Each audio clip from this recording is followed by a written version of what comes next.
आज आपण अत्यंत एका महत्त्वाच्या विषयावरती आपण चर्चा करणार आहोत.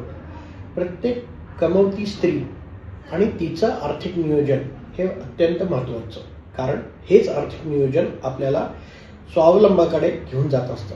म्हणजेच काय, आपण प्रत्येक कमवलेला पैसा हा केवळ खर्च करण्यासाठी नसून आपण आपल्या भविष्यासाठी नक्कीच गुंतवणूक करणं गरजेचं आहे आणि त्याचं नियोजन करणं गरजेचं आहे.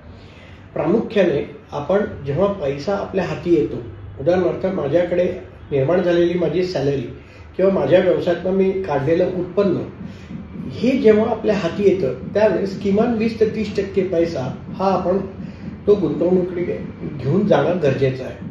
त्यानंतरच उरलेल्या पैशातनं आपल्या दरमहाच्या खर्चाचं नियोजन करणं गरजेचं आहे. हे करत असताना काही महत्त्वाच्या बाबी आपण नक्कीच अधोरेखित करणं गरजेचं आहे. ते महत्त्वाचं म्हणजे काय, की आपण आपला इमर्जन्सी फंड किमान क्रिएट करणं गरजेचं आहे. आपल्या या बचतीतून किमान 6 महिन्याचा आपला घर खर्च चालेल इतका इमर्जन्सी फंड आपण म्युच्युअल फंडातील लिक्विड किंवा अल्ट्रा शॉर्ट टर्म फंडमध्ये आपण निर्माण करणं गरजेचं आहे. कारण ह्या प्रोडक्टमध्ये आपल्याला किमान 5 ते 6% वार्षिक व्याज आणि 24 तासात पैशाची उपलब्धती ही या ठिकाणी आपल्याला मिळत असते. याचबरोबर आपण दीर्घकालीन उद्दिष्टांसाठी आपलं गुंतवणुकीचं नियोजन करणं गरजेचं आहे. त्यासाठी अनेक प्रकारच्या योजना आपल्याला आज बाजारामध्ये उपलब्ध आहेत. ह्या गोष्टी जेव्हा आपण पाहत असतो, त्याच वेळेस आपण काही महत्त्वाच्या बाबीही तपासणं गरजेचं आहे. आपला व्यक्तिगत अपघात विमा आणि आपलं जीवन विमा आपण काढला आहे का? आपण जर तो काढला नसेल तर नक्की या विषयाकडे आपण नक्की बघितलं पाहिजे.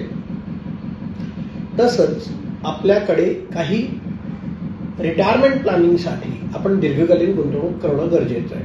त्यासाठी अनेक पर्याय आज आपण पाहत असतो. उदाहरणार्थ, अनेक लोक पब्लिक प्रॉव्हिडंट फंड, दीर्घकालीन बॉन्ड्स आणि म्युच्युअल फंडातील डेट फंड याच्याकडे सिक्युअर्ड इन्व्हेस्टमेंट म्हणून पाहत असतात. कारण या ठिकाणी आपला मुद्दल कुठल्याही प्रकारे कमी होत नाही. पण दीर्घकालीन जेव्हा विचार करत असतात 5, 10, 15, 20 वर्षांसाठी, त्यावेळेस आपला संपत्तीचा वेग हा वाढीकडे असणं गरजेचं आहे. त्यासाठी म्युच्युअल फंडातील इक्विटी म्युच्युअल फंड्स आपल्याला दीर्घकालीन काळामध्ये संपत्ती निर्माण करून देतात. त्यासाठी आपलं आर्थिक नियोजन एखाद्या आर्थिक सल्लागाराबरोबर बसून आपण जर केलं तर ते आपल्याला अत्यंत उपयोगी ठरू शकतं. ह्या सर्व बाबी आपण आपल्या दररोजच्या जीवनामध्ये अवलंबणं गरजेचं आहे. हाच आजच्या चर्चेतला सार. धन्यवाद.